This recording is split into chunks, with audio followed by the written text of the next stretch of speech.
नमस्कार, मैं हूं मोहित चौधरी और आप सभी का स्वागत है इस बुलेटिन में। आपको बता दें कि पूरे देश में जो आंकड़े हैं वो लगातार बढ़ते नजर आ रहे हैं। बावजूद इसके कोशिश यही की जा रही है कि इन आंकड़ों को किसी तरीके से काबू पाया जा सके, क्योंकि जो 14,000 से ज्यादा के जो मामले बीते शनिवार से सामने बढ़ते नजर आ रहे थे, तो वो आंकड़ा अब 17,000 से ज्यादा पहुंच चुका है। वहीं आपको यह भी बता दें कि 400 से ज्यादा लोगों की मौत हो चुकी है, लेकिन राहत की बात यह है कि 2,000 से ज्यादा लोग ऐसे हैं जो लोग अब तक कोरोना वायरस को मात देने में कामयाब रहे हैं। वहीं आपको यह भी हम बताते चलें कि इस पूरी स्थिति के बीच में लगातार सकारात्मक तस्वीरें सामने आ रही हैं। लॉकडाउन का जगह जगह पर पालन किया जा रहा है, लेकिन एक तस्वीर जो पूरे देश के कई हिस्सों से देखने को मिल रही है, वो तस्वीर कुछ इस तरीके की है जहां पर अफवाह के नाम पर लोगों की हत्याएं की जा रही है, मारपीट लोगों के साथ की जा रही है, लोगों के आधार कार्ड तक चेक किए जा रहे हैं। इस तरह की तस्वीरें भी कई जगहों पर अफवाहों के चलते देखने को मिल रहे हैं। आपको यह भी बताते चले कि लगातार इस तरह से बढ़ते मामलों को देखकर केंद्र सरकार ने कई जगहों पर अभी रेड जोन घोषित किया। उन इलाकों में किसी तरह की कोई छूट नहीं है, क्योंकि आज प्रधानमंत्री नरेंद्र मोदी के कहने पर 20 तारीख को छूट देने का प्रावधान था। 20 तारीख को छूट दी गई थी ऐसे इलाकों में जहां पर अब कोई ऐसा मामला पिछले कुछ दिनों से सामने ना आया हो या फिर स्थिति काबू में हो। इस तरह की जगहों पर सरकार की तरफ से छूट दी गई है। और इसी साथ में आपको यह भी बता दें कि कई जगहों पर ऐसे जिले हैं जहां पर कुछ राहत दी गई है। पंजाब की हम बात करें तो पंजाब में सिर्फ और सिर्फ किसानों को थोड़ी छूट दी गई है, बाकी किसी को भी छूट देने का जो उनको इजाजत नहीं दी गई है। आपको यह भी बता दें कि कई हिस्सों में लॉकडाउन में रियायत दी जाएगी और इसी के साथ में उत्तर प्रदेश में 56 जिलों में केंद्र सरकार की गाइडलाइंस के मुताबिक छूट मिलेगी। 19 में डीएम फैसला करेंगे और दिल्ली और मुंबई में लॉकडाउन में कोई रियायत नहीं दी जाएगी, यह साफ किया जा चुका है।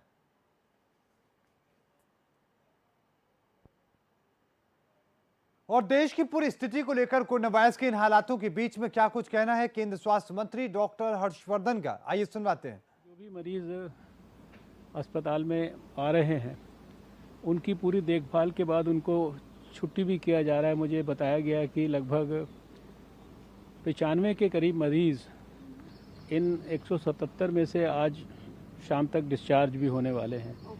ये भी अपने आप में खुशी की बात है।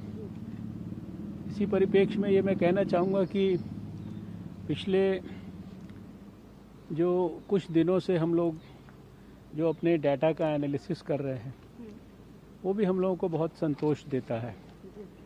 लगातार हर रोज़ का जो डाटा एनालिसिस है वो पिछले दिन से बेहतर परिस्थितियों का वर्णन करता है। हमारा जो पेशेंट्स के संदर्भ में जो ग्रोथ रेट है, या जिसको आप डबलिंग रेट अगर कहें, तो अगर वो हम लास्ट 14 डेज़ का जब कैलकुलेट करते हैं तो वो 6.2 था। लास्ट 7 डेज़ का जब हमने कैलकुलेट किया तो वो 7.2 हो गया।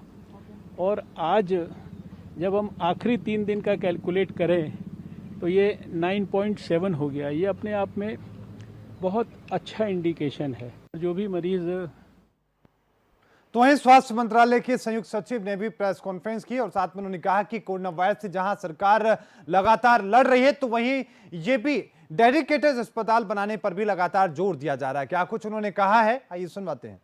एक तरफ जब हम सोशल डिस्टेंसिंग लॉकडाउन की बात कर रहे हैं, दूसरी तरफ हॉस्पिटल इंफ्रास्ट्रक्चर क्रिएशन पर भी हमारा उतना ही एफर्ट है, जिसके तहत अब देश में डेडिकेटेड हॉस्पिटल 755 बनाए जा चुके हैं। डेडिकेटेड हेल्थ केयर सेंटर 1389 बनाए जा चुके हैं, which takes to the total dedicated facilities where severe or critical patients can be treated to 2144। इसी संबंध में किए एफर्ट्स के तहत मैं आप लोगों की दृष्टि में लाना चाहूँगा कि कैसे कर्नाटका में विक्टोरिया हॉस्पिटल को एक डेडिकेटेड हॉस्पिटल के रूप में कन्वर्ट किया गया है। एक तरफ जब हम तो लगातार जो आंकड़े हैं वो बढ़ते नजर आ रहे हैं, लेकिन इसी के साथ में कुछ राज्य भारत के ऐसे हैं जहां पर थोड़ी राहत नजर आ रही है। हम बात करें अगर बिहार की, तो बिहार की स्थिति फिलहाल काबू में नजर आ रही है। और इसी के साथ में बिहार के साथ साथ हम आपको बता दें कि हरियाणा जैसे जो राज्य हैं वहां पर भी स्थिति ठीक है, केरल में भी हालात ठीक है, लेकिन दिल्ली पुलिस ने और इसी के साथ में सख्ती करने की बात कही है, क्योंकि अब तक 78 ऐसे इलाके हो चुके हैं जहां को जिन इलाकों को शील्ड किया गया है, जिन इलाकों में शील्ड के तहत, ऑपरेशन शील्ड के तहत कार्रवाई की जा रही है, और इन इलाकों में लगातार जो आंकड़े हैं वो बढ़ते नजर आ रहे। और बीते 24 घंटे की हम बात करें तो भी दिल्ली की जो स्थिति है वो खासा दिलचस्प देखने को मिली है, क्योंकि आंकड़ों में इजाफा देखने को मिला है। अब इस स्थिति को काबू में पाने के लिए लगातार कोशिश की जा रही है। और इसी के साथ में आपको यह भी बता दें कि केरल सरकार की हम बात करें तो केरल में जो सरकार है की ओर से केंद्र सरकार के निर्देशों से हटकर लॉकडाउन के दौरान अपने राज्य में कुछ और छूट दिए जाने को लेकर केंद्र सरकार ने कड़ी आपत्ति जाहिर की है। केंद्रीय गृह मंत्रालय की तरफ से केरल सरकार के मुख्य सचिव को भेजे गए पत्र में केंद्र सरकार ने कहा कि लॉकडाउन के नियमों का सख्ती के साथ पालन कराया जाना चाहिए और इसी के साथ में आदेशों को अनावश्यक तरीके से लागू कराया जाए, ये सही नहीं होगा। केंद्र सरकार की तरफ से यह पत्र 19 मार्च को केंद्रीय गृह सचिव ने केरल सरकार के मुख्य सचिव को लिखा है। इससे पहले केरल सरकार ने अपने राज्य में 20 अप्रैल से यानी कि लॉकडाउन के दूसरे चरण में नई की दुकान, restaurant, book store, local workshop, 4 पहिया वाहनों में 2 से ज्यादा लोग, 2 पहिया वाहनों पर 2 लोग और कुछ दूरी की बसों को भी चलाने का फैसला किया है। केंद्र सरकार के पास जब इस विषय में सूचना मिली तो इस पूरे मामले को लेकर केंद्र सरकार ने केरल सरकार के इस फैसले पर आपत्ति जताई है।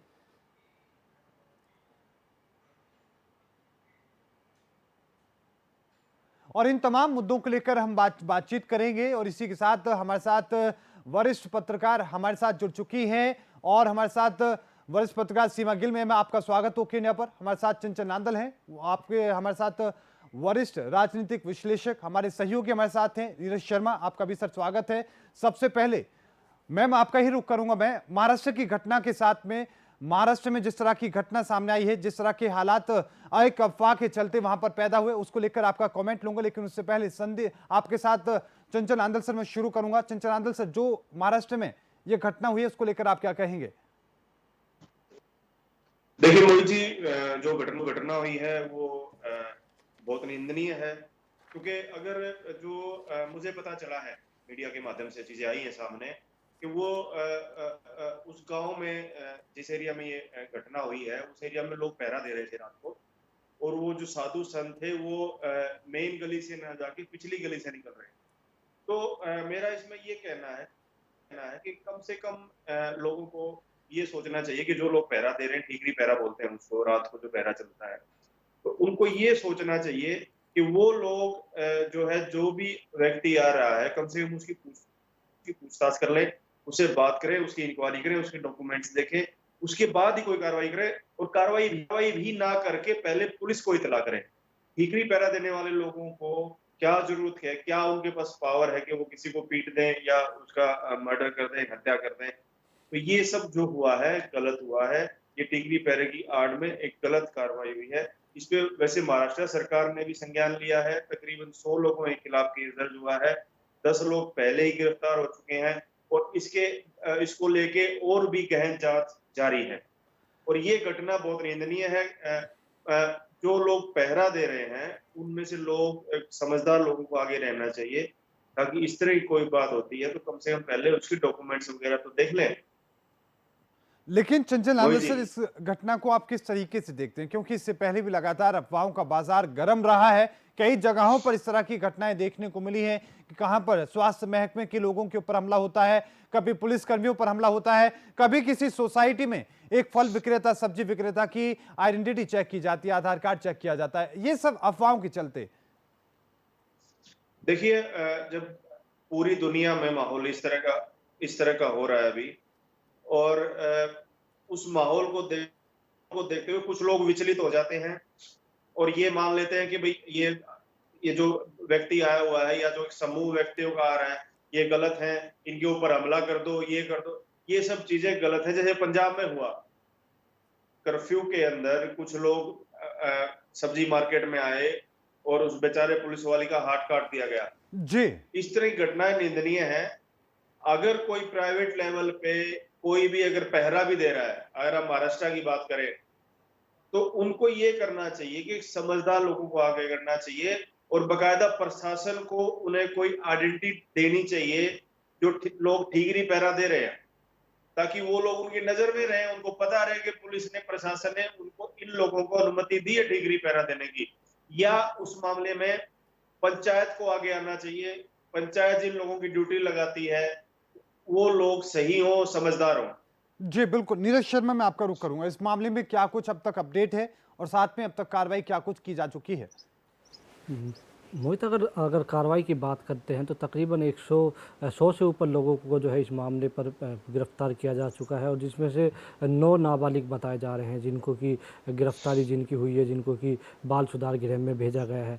मामले की अगर बात करते हैं, जिस तरीके से अफवाह की वजह से 3 लोगों की हत्या कर दी जाती है। इससे पहले भी हमने ये चीज़ देखी है कि कहीं पुलिसकर्मियों की बात की जाए, स्वास्थ्य महकमे की बात की जाए, क्योंकि अभी हाल फिलहाल की बात की जाए तो मुरादाबाद की घटना की बात की जाए, मोतिहारी की बात की जाए, या फिर राजस्थान के टोंक की बात की जाए, कहीं ना कहीं ये जो अफवाहें की वजह से, या फिर जो हमारे लिए लड़ रहे हैं स्वास्थ्य कर्मचारी हो, पुलिसकर्मी हो, उन पर कहीं ना कहीं हमले की जो चीज़ है वो हालांकि जिस तरीके का पूरे देश में लॉकडाउन लगा हुआ है, पर उसके बावजूद भी ऐसी मानसिकता वाले लोग, हालांकि इस घटना को उन घटनाओं से मुझे लगता है अलग तौर पे देखा जाना चाहिए, क्योंकि ये घटना अलग तरीके से है। जिस तरीके से 3 लोग जो है वो कहीं ना कहीं गांव के अंदर से जा रहे थे, और उस वक्त का अगर गांव की बात करते हैं, महाराष्ट्र में जो गांव था उसमें अफवाहें ये थी मोहित वहाँ पर कि वहाँ पर चोरी और जो अपहरण जो है वो पिछले कुछ वक्त से जो है वहाँ पर चल रहा था। और लॉकडाउन के दरमियान वहाँ पर लोगों के अंदर वहम ये था कि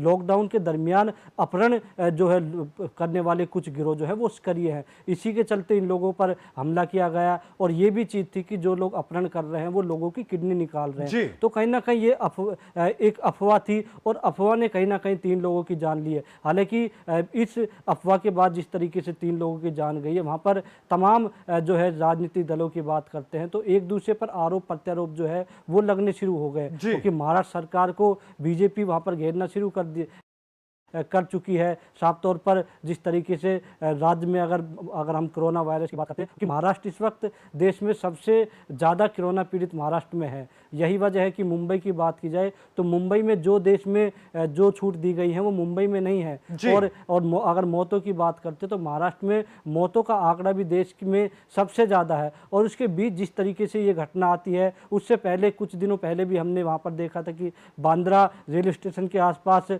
वहाँ पर जो है काफी भारी संख्या में लोग इकट्ठे हुए। चिंता पैदा करती हैं सरकार के लिए, कहीं ना कहीं मुश्किलें लगातार इसको लेकर बढ़ती नजर आ रही है महाराष्ट्र सरकार की। सीमा गिल में मैं आपका रुख करूंगा। महाराष्ट्र के पालघर में एक घटना होती है, 2 साधु और एक ड्राइवर की हत्या कर दी जाती है मात्र एक अफवाह के चलते। किस तरीके से आप देखती हैं? बड़ा दुखद है ये घटना, और इस बहुत कठिन परिस्थिति में भी अगर हम अपना मानसिक संतुलन नहीं बना पा रहे तो ये पूरे देश के लिए दुर्भाग्यपूर्ण है। आज एक छोटी सी घटना कितना बड़ा रूप ले सकती है ये लोगों को समझना पड़ेगा। जिस तरीके से उनकी बात पूरे मीडिया में फैल रही है, उसके बाद अगर आप सोच के देखिए, अगर लोगों पे ये परसेप्शन डेवलप हो जाता है, लोगों में ये जो इशू है लोगों में दूसरे तरीके से हो जाता है, हिंदू मुस्लिम की इशू डेवलप हो जाता है, तो ये कहाँ तक जा सकती है। इसलिए बार बार ये बोला जा रहा है, सरकार की तरफ से भी बोला जा रहा है, बाकी भी जिम्मेदार लोग हैं उस पर बात कर रहे हैं कि सोशल मीडिया की आप किसी भी खबर का आंख मूंद कर विश्वास मत कीजिए। आपको चेक करना होगा, और अगर नहीं आपको समझ में आ रही तो आप उसको छोड़ दीजिए, कम से कम उसको फॉरवर्ड मत कीजिए, क्योंकि ये हालात इस तरह की सिचुएशन पैदा करने के लिए नहीं है। अगर हम इस तरह की सिचुएशन पैदा करेंगे तो सरकार के लिए भी और हमारे लिए भी कॉम्प्लिकेशंस और डेवलप हो जाएंगे। आप देखिए, जब 1 महीना पहले हमने जब लॉकडाउन स्टार्ट किया था तब हमारी संख्या 500 थी, और अब 17,000 के आसपास हो गई है लॉकडाउन होने के बावजूद। जी बिल्कुल। और इसमें से वो नंबर भी हैं जो आप सोचिए जो अभी टेस्टिंग में नहीं आए हैं, जिनको कोई रिकॉर्ड में नहीं आ पाया और ऑटोमेटिकली वो अपने तरीके से ठीक हो गए। आप सोच के देखिए, अगर इस तरह की अफवाहें आप पैदा करेंगे, एक तो आपके पास खाने के लिए एक बहुत बड़े तबका है जिसके पास बेसिक जरूरतें नहीं है, खाने के लिए भोजन नहीं है, वो अपने घर और परिवार से दूर जिंदगी से स्ट्रगल कर रहे हैं, ऊपर से कोरोना की मार, और उसके बाद अगर आप इस तरह की अफवाहें फैलाएंगे तो ये बहुत चिंताजनक है। इस पर बहुत गंभीरता से बात करनी चाहिए और जिम्मेदार लोगों को सामने आना चाहिए, सिस्टम को सामने आना चाहिए, और जो भी इसके पीछे कोई कल्प्रिट है उसको कड़ी से कड़ी सजा मिलनी चाहिए, ताकि एक मैसेज जाए सरकार की तरफ से, पुलिस की तरफ से, कि कोई भी व्यक्ति अगर इस तरह की घटना को मोटिवेट करता है तो उसको बख्शा नहीं जाएगा। लेकिन मैम, आप इस तरह की घटनाओं के लिए जिम्मेदार किसे मान रहे हैं? क्योंकि ये मात्र एक अफवाह के चलते होता है। इंदौर में स्वास्थ्य कर्मियों पर जो हमला होता है वो एकमात्र अफवाह के चलते होता है कि जो डॉक्टर्स हैं जानबूझ के हमें संक्रमित करने की कोशिश में जुटे हैं, इस तरह की अफवाह फैलती है। इस तरह की अफवाह हम देखते हैं कि मुरादाबाद में फैलती है, पुलिसकर्मियों पर हमला होता है। वहीं टोंक में पुलिसकर्मियों पर हमला होता है क्योंकि पुलिसकर्मियों ने किसी के साथ मारपीट की। इस तरह की अफवाह फैलती है। क्या लगता है कि क्या मुख्य वजह रहती है इसमें? सरकार की नाकामी आप देखती है, प्रशासन की नाकामी देखती हैं कि अफवाहें इस तरीके से फैलती रहती हैं, प्रशासन हाथ पे हाथ रखा रहता है? दोनों तरफ से हैं, सरकार की तरफ से भी कमियां हो रही है और जनता की तरफ से भी है। हमारे पास साइबर सिक्योर एक्ट है, जो उसके तहत में अगर आप कोई भी इस तरह की अगर इंफॉर्मेशन फैलाते हैं सोशल मीडिया के थ्रू, तो आपके ऊपर कानूनी कार्रवाई हो सकती है। आपके पास कानून है। अगर आपके पास कानून है तो अगर कोई भी व्यक्ति ऐसे अगर इंफॉर्मेशन फैलाता है तो आप उसको अरेस्ट कीजिए। दूसरा कि समाज की तरफ से भी अगर ऐसा लगता है कि कोई व्यक्ति आपके समाज में, आपके पड़ोस में, आपके परिवार में अगर ऐसी कोई इंफॉर्मेशन फैला रहा है जिससे समाज में गलतफहमियां पैदा हो सकती हैं, तो वो समाज भी उतना ही जिम्मेदार है। उसको उस व्यक्ति का बायकॉट करना चाहिए, उसके ऊपर उंगली उठानी चाहिए खुद से, और उसको उस कानून के हवाले करना चाहिए। अगर आप कोई भी व्यक्ति, चाहे वो मेरे परिवार का भी है, अगर वो गलत है और इस तरह की बुरी परिस्थिति में भी वो देश के लिए नफरत फैलाने का काम कर रहा है, तो वो हम सबका दुश्मन है। जी बिल्कुल। अगर वो मेरे परिवार का व्यक्ति भी है तो मुझे भी जिम्मेदारी बनती है कि मैं आगे जाके पुलिस को इन्फॉर्म करूं और उसको बाहर के पीछे भेजूं। बिल्कुल बिल्कुल। चंचल आनंद सर, मैं आपका रुख करूंगा। एक घटना जो कि हो चुकी है, 3 लोगों की मौत उसमें हो चुकी है। अब ऐसे में क्या होना चाहिए? और साथ में ये कि जिस तरीके से अब साधु संतों ने ये धमकी सरकार को दी है, महाराष्ट्र सरकार को, कि लॉकडाउन के बाद में वो महाराष्ट्र का कूच करेंगे और सरकार को घेरने की बात भी कही जा रही है, इसको लेकर आप क्या कहेंगे? देखिए मोहित जी, अब जो घटना हो चुकी है वो तो बहुत निंदनीय है, उसका कुछ हो नहीं सकता। लेकिन अब जो हमारा साधु समाज है, मैं उसे सबसे ज्ञानी और सबसे गुणवान मानता हूँ। उनको कम से कम इस तरह का दबाव सरकार के ऊपर नहीं बनाना चाहिए कि भाई हम बल्कि उन्होंने ये कहा कि लॉकडाउन के दौरान ही हम जाएंगे, पैदल मार्च करेंगे वहां तक। ये नहीं कहा कि लॉकडाउन के बाद जाएंगे। मैं आपको करेक्ट कर दूं, और ये उनकी धमकी गलत है। जबकि महाराष्ट्र पुलिस प्रशासन ने ऑलरेडी इसके ऊपर एक एक्शन लेते हुए तकरीबन 100 लोगों को गिरफ्तार कर लिया है। 10 लोग तो उसी वक्त गिरफ्तार कर लिए गए थे, बाकी उनके शनाख्त पे 100 लोगों के करीब के खिलाफ कार्रवाई हो चुकी है। और कानून व्यवस्था और सख्त होनी चाहिए, मेरा मानना ये है। और साधु संत समाज को थोड़ा सा धैर्य से काम लेना चाहिए। वो फोन पे बात कर सकते हैं, अपने मैसेज वहां के गृह मंत्री को भेज सकते हैं मीडिया के माध्यम से, सोशल मीडिया के माध्यम से या व्हाट्सएप से। तो उनको ये जो अपना पदयात्रा या इस तरह की कार्रवाई अभी सोशल अपने लॉकडाउन के दौरान, क्योंकि कोरोना का इतना बड़ा कहर पूरे विश्व में चल रहा है और हमारे यहाँ भी 17,000 के करीब मरीज मिल चुके हैं, तो इस दौरान जब वो पैदल मार्च करेंगे तो लोग उनके साथ जुड़ेंगे, बाकायदा तो जुड़ेंगे तो उससे भीड़ बढ़ेगी तो कोरोना बढ़ने का डर रहेगा। जी बिल्कुल। उनको ये समझते हुए अपना मैसेज फोन पे या गृह मंत्री से बात करें, फोन पे बात करें, मैसेज डालें। बल्कि उनकी तरफ से तो ये होना चाहिए कि वो लोगों को ये कहें कि वो शांत रहें, इस तरह की घटनाएं ना करें, पैनिक ना हो, क्योंकि लोग अब लॉकडाउन की वजह से भी पैनिक हैं। लेकिन और सर, पैनिक होने की अब वजह से ये घटना होने के बाद में सोशल मीडिया पर इसको सांप्रदायिक रंग देने की कोशिश की जा रही है, और ऐसे में ये कोशिश ये की जा रही है कि ये एक षड्यंत्र के तहत, साजिश के तहत हुआ। पहले से घात लगाकर वहां पर 200 लोग बैठे हुए थे और फिर अचानक से हमला किया जाता है। देखिए इस तरह की, क्योंकि अब भी आपने सुना होगा जो अनिल देशमुख हैं गृह मंत्री महाराष्ट्र, उनका बयान आ चुका है कि वो लोग पहरा दे रहे थे और वहां पे उस एरिया में डाकुओं का, चोरों का प्रकोप है, उसकी वजह से उन्होंने अचानक साधु के ऊपर हमला कर दिया। साथ में दो और थे, उनके साथ एक ड्राइवर था उनका। हालांकि गलती उन लोगों की है जब उसमें मैंने भी देखा है सोशल मीडिया में, न्यूज पे, साधु जो है अपने साधु की वेश में थे। उनको कम से कम पहले उसे तहकीकात करनी चाहिए थी। उसके बाद अगर उनको लगे कि ये डाउटफुल है, वो संख्या में ज्यादा थे, वो पुलिस को फोन कर सकते थे, पुलिस को हैंड ओवर कर सकते थे साधु को, या साधु के रूप में जो भी गलत व्यक्ति होता तो। लेकिन ऐसा हुआ नहीं। उन्होंने कानून को अपने हाथ में लिया और उसी की वजह से आपने देखा होगा कि पुलिस ने कार्रवाई करते हुए 100 के करीब लोगों को गिरफ्तार कर लिया है। लेकिन सर अगर और मान के चलिए वो गुंडे होते, वो चोर होते, डकैत होते, बावजूद इसके हक नहीं है हम कि उसकी हत्या कर दें। नहीं, ये तो बिल्कुल भी वो नहीं है अख्तियार किसी को भी कि वो किसी की हत्या कर दे। हालांकि वो 3 व्यक्ति थे और जो लोग वहां थे वो सैकड़ों की संख्या में थे। बिल्कुल, वो तो हो ही नहीं सकता था कि वो पहले तीन लोग क्या कर लेंगे सैकड़ों लोगों का। ये तो उनको पकड़ लेना चाहिए था, पकड़ के पुलिस को फोन कर देना चाहिए था, या अपने आसपास का जो मौजूद आदमी है, कोई पंचायत है तो पंचायत के सरपंच को, नहीं तो जिला पार्षद को, जो भी लगता है सामाजिक आदमी, उसको भी वो संदेशा देते और ये फिर इतनी बड़ी घटना बनती नहीं। बिल्कुल ठीक है सर। मैम मैं फिर से आप ही का रुख करूंगा, और इस तरह की जो घटना है ये पहली बार उस इलाके में नहीं हुई है। आदिवासी का क्षेत्र है, वहां पर इस तरह की घटनाएं, मारपीट वहां पर होती है, डकैती वहां पर होती है। अफवाह ये थी कि किडनी निकालकर लोग किडनैप करते हैं, फिर किडनी निकालकर चले जाते हैं। उससे पहले एएसआई के साथ वहां पर मारपीट हुई है, कुछ डॉक्टरों के साथ वहां पर मारपीट हुई है, और कुछ नर्सेस के साथ में भी मारपीट हुई है। क्या लग रहा है कि शुरुआत में कड़ी और अच्छी कार्रवाई होती तो ये घटना ना होती, और अभी भी ऐसी कार्रवाई होने की जरूरत है जो पूरे देश में एक उदाहरण पेश कर सके? बिल्कुल मोहित, अभी हालात जिस तरह के हैं, हमको ज्यादा अवेयर होने की जरूरत है, सिस्टम को ज्यादा एक्टिव होने की जरूरत है। अगर कोई भी इस तरह की कार्रवाई कोई करता है, जिस तरीके से इंफॉर्मेशन आ रही हैं कि उनको गलतफहमी हो गई है, ऑलरेडी इतने सारे लोग थे जो पहरा दे रहे थे। अगर आप पहरा भी दे रहे हो, सिचुएशन बिल्कुल आप सही बता रहे हैं, तो भी आपको ये अधिकार कोई नहीं देता कि आप किसी भी व्यक्ति को सिर्फ शक के दायरे में उसको पीट कर मार दें।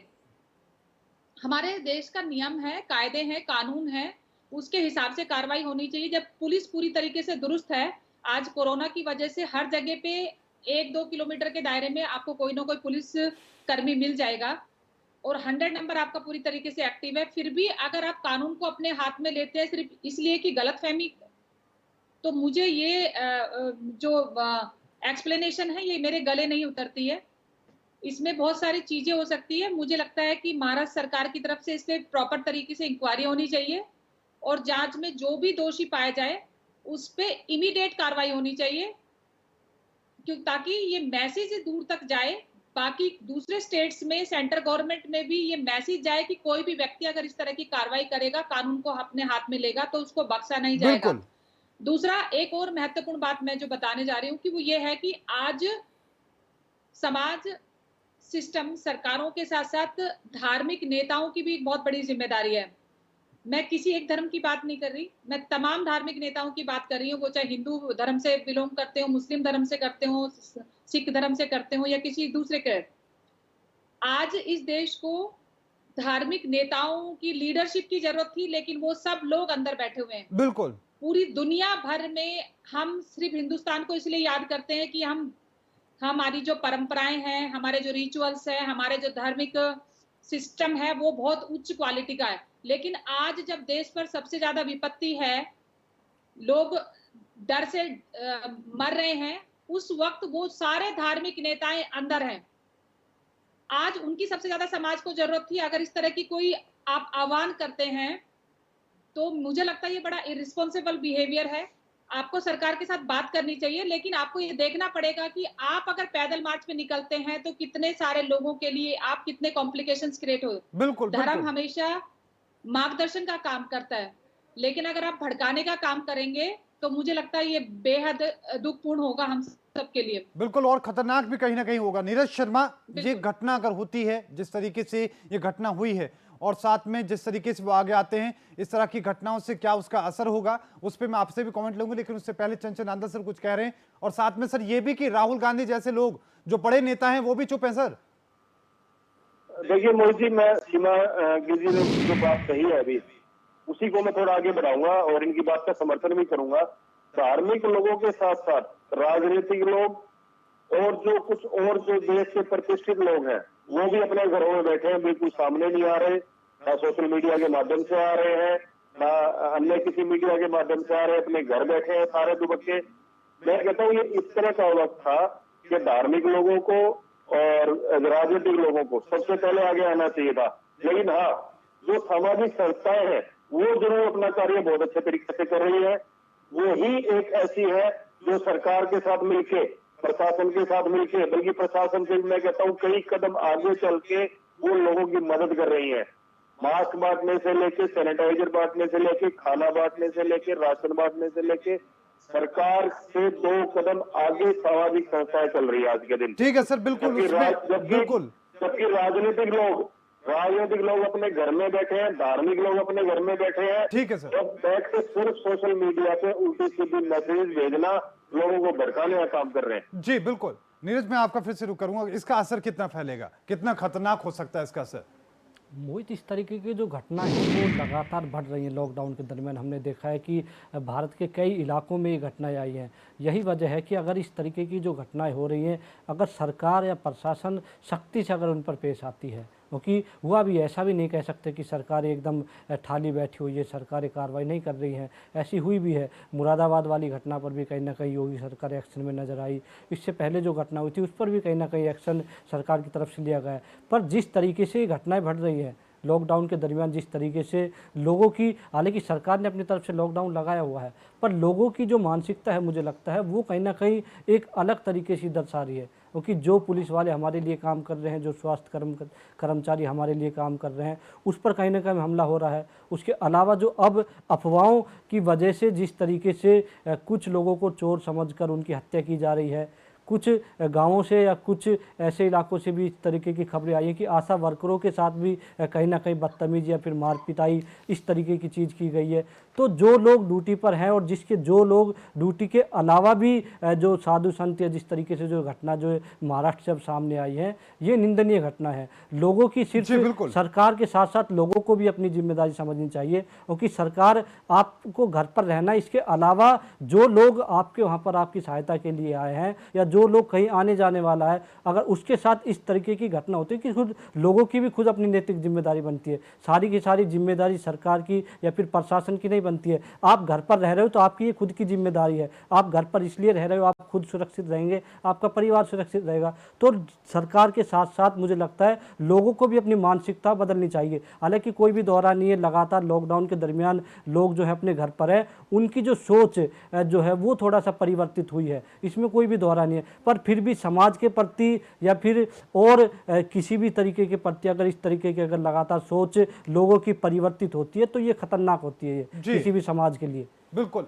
चंचन आनंद सर, मैं फिर से आप ही का रुख करना चाहूंगा। मैं सर, जो घटना अभी जो पालघर की हम जिक्र कर रहे हैं जिसका, उस घटना के बाद में बड़े नेताओं की हम बात करें, विपक्ष के नेताओं की हम बात करें, कोई बयान सामने आ नहीं रहा है। और साथ में बॉलीवुड की हम बात करें, वहां से भी कोई बयान सामने नहीं आ रहा है।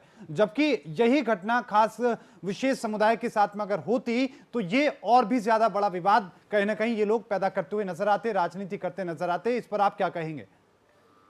देखिए मोहित जी, अगर ये किसी दूसरे समाज के साथ घटना होती तो जो टुकड़े टुकड़े गैंग है वो सामने आ जाता। टुकड़े टुकड़े गैंग आप समझ रहे होंगे। जी बिल्कुल। और जो अभी देखिए सिर्फ महाराष्ट्र के सीएम की स्टेटमेंट आई है और किसी को स्टेटमेंट अभी आई नहीं है। योगी जी ने, जो उत्तर प्रदेश के मुख्यमंत्री, उन्होंने उद्धव ठाकरे से फोन पे बात करी है। और अन्य किसी भी व्यक्ति की, मैं कहता हूँ सामाजिक व्यक्ति भी और जो पिक्चर वाले हैं, मूवी वाले हैं और आपके राजनीतिक लोग हैं, कोई भी सामने नहीं आ रहा है इस घटना को लेके।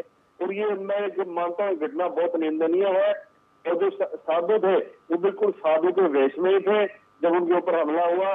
कम से कम उनसे पूछ लेना चाहिए था, उनसे बात करनी चाहिए थी, आप कौन है, उनका आईडी प्रूफ कुछ जानकारी उनसे लेनी चाहिए थी। इसके बावजूद भी जो घटना हुई है जी, बॉम्बे में सारे एक्टर अपने सोशल मीडिया पे रहते हैं। बिल्कुल ठीक है सर, बिल्कुल ठीक है सर। मैं आपके पास दोबारा लौटूंगा सर आपके पास। मुझे एक ब्रेक पर जाना होगा, ब्रेक पर जाएंगे और उसके बाद जो रियायत सरकार की तरफ से दी गई है पड़ाव, दूसरे पड़ाव में, उसको लेकर भी हम चर्चा करेंगे। रुकेंगे एक छोटे से ब्रेक के लिए, जल्द हाजिर होते हैं।